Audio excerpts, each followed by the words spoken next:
2, 1. Pelepasan paket peduli sosial.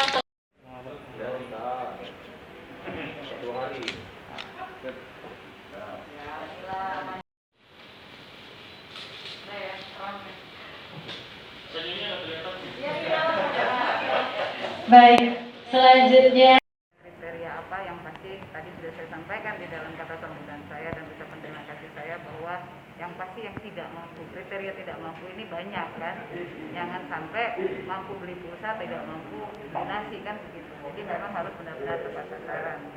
Dan kedua, bagaimana mekanismenya, kami sudah berkoordinasi selama ini untuk memberi data yang sangat valid melalui relawan-relawan kita semua dan jejaring kita untuk mencari data yang valid.